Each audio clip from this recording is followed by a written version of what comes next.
Well, it's that time of year again. If you're anything like me, I always start the year all excited about my New Year's resolutions and the prospects of this time being different. But by February, those are usually nothing but a distant memory, and I forget all about those goals until next year. If this has also happened to you, you're in good company. The probability of achieving New Year's resolutions by the end of the year is a pathetically low 8%.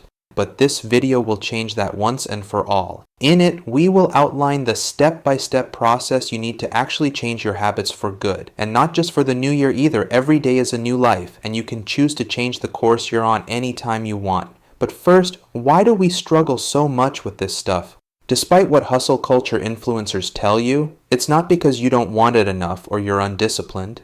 Your brain and body are working exactly as they're supposed to. The problem is that you can't just logic your way to good habits. Remember that modern civilization accounts for less than 1% of our time on this planet. At the end of the day, our physiology and genetics are the same as they were when we were hunter-gatherers.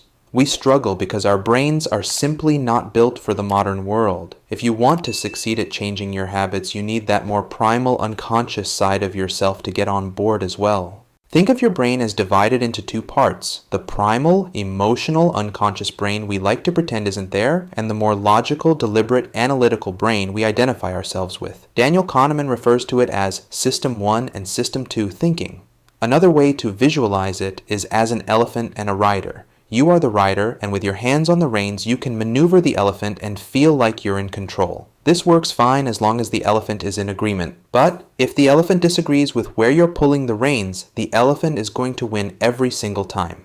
If you want to change your habits for good instead of forgetting about them after a couple of weeks and repeating the same cycle again next year, you have to make sure that your System 1 elephant is also on board. Some self-reflection as to why you want those goals and visualization of what your life will look like once that habit is ingrained before you get started can be helpful in that regard, but try to keep most of your focus on the present moment and on what needs to be done today, not on some abstract future goal. Alright, let's get into the 5 steps.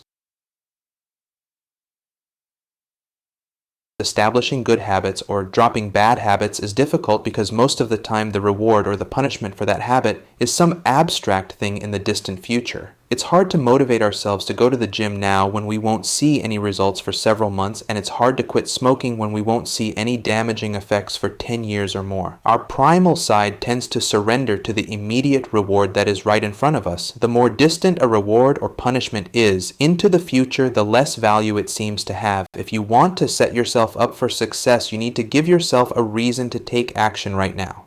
Okay, so what? Should you pop some kibble in your mouth every time you go to the gym like you do when your dog sits? Well, no, unless you like the taste. You want to teach yourself to see the reward or the punishment within the activity itself. The easiest way to do this is to be as aware and mindful as possible while you're doing your activity and see what that feels like. We're bad at this usually, which is why meditation can be so helpful. Telling smokers to simply be aware while smoking made them realize that smoking tastes terrible, which helps them quit. If you pay attention during a meditation session, you can see your body relaxing in real time, and if you pay attention during a workout, you can feel those feel-good chemicals being released. Tap into that. Dopamine is released in anticipation of pleasure. That's why you get more excited when you get a notification than when you're actually checking your phone.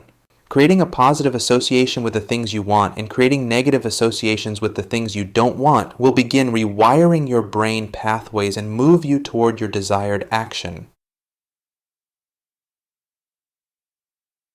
Another thing you should do is to make it as easy as possible for you to complete the action you want. This means making habits you want to reinforce easier to do and habits you want to drop harder to do. Watching TV will become a lot harder if you leave the remote in another room or if you get rid of it altogether. Alternatively, leaving your guitar out on your couch will make it more likely that you'll pick it up when you sit down.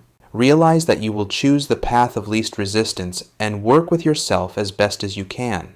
Trying to increase your willpower is not the best use of your efforts because willpower is attached to your emotions, the elephant. By instead focusing on changing your environment, you will find that your willpower tends to just follow along for the ride.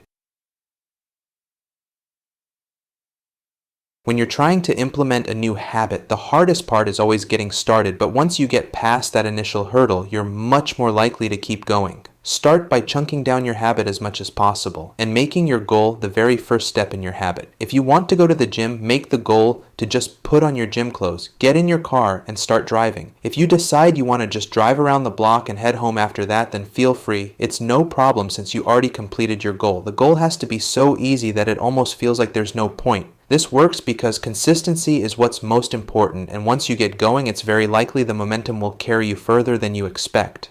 When I started meditating, I made it my goal to just stand in front of the bathroom mirror for 2 minutes. That was short enough that I felt I could easily do it anywhere, but you could make it shorter if you want, or even something else like taking 5 deep breaths. Thanks to this, I now have a regular meditation routine after struggling for years to get it going. Check out my video on that if you want to copy it. Making it easy for yourself at first helps get your elephant on board. But just like a video game, you can progressively increase the difficulty at your own pace as you get better. One of the most helpful things I did when trying to start a meditation habit was tie it to something I already did every day, brushing my teeth. You already have a particular way of doing things that you are completely unaware of, and it's much easier to attach a new habit to something you already do, as opposed to trying to do it randomly throughout the day.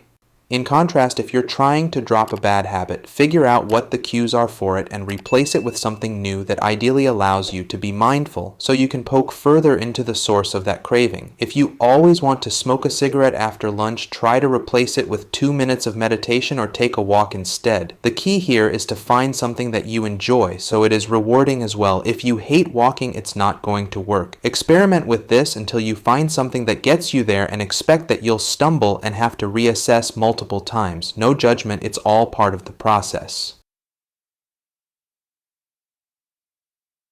I know you want to exercise daily, meditate daily, take cold showers daily, eliminate sugar and alcohol, do intermittent fasting, and stop using social media all at the same time, but slow your roll there, partner. We don't want to overwhelm your elephant. It's tempting to do this because our emotions and our ego get involved. We want results now. But, as I'm sure you know, doing this always results in burnout and with you back to square one, or sometimes even worse than you were before. The best approach is to start with one habit and focus on just that until it's as natural for you as brushing your teeth, however long that takes.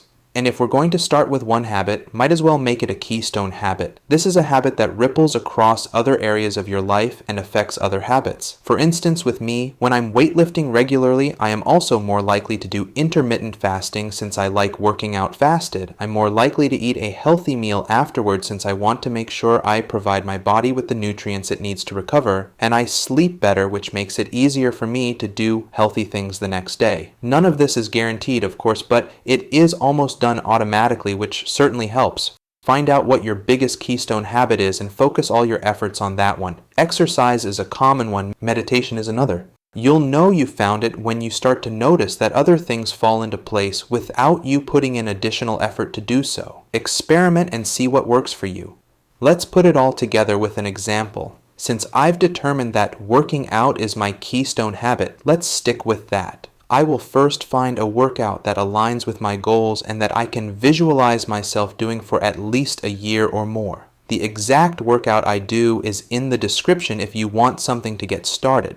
Next, I'll chunk the goal down into individual steps to help me figure out the very first step and then make that my goal. In my case, it's putting on my gym clothes and moving toward where I work out. To make it easy for me to do that, I'll make sure to leave those folded and ready to go the night before. I'll also attach the new desired habit of putting my gym clothes onto something I already do every day, like taking a lunch break at 12 p.m. When the cue arrives, my goal is to immediately move into the next step, but if I notice any inner resistance, I remind myself that my goal is just to put on the clothes and make my way to where I usually work out, which feels so easy it's almost ridiculous not to do it. Most of the time, once I complete that goal, I'll naturally want to take the next step, which is to start my warm-up for my workout, but if I don't, that's okay as well. While I'm working out, I try to focus on the sensations in my body and to bring my attention back whenever my mind begins to wander, visualizing how every rep is good for my health and well-being and how doing this is the deepest form of self-love. James Clear talks a lot about the importance of identity and habits. If you can get to the point where you become the type of person who exercises, the end goal of exercise will take care of itself. These 5 steps will help you meet yourself where you're at while slowly creating momentum toward a healthier you. Be patient, and before you realize it, one day you will look up and catch yourself doing that behavior without thinking about it and thank yourself for all the effort you put in to get there. Thanks for watching. If you enjoyed this video, please like, share, and subscribe so you don't miss the next one. And make sure to check the description for more resources. Until then, safe travels.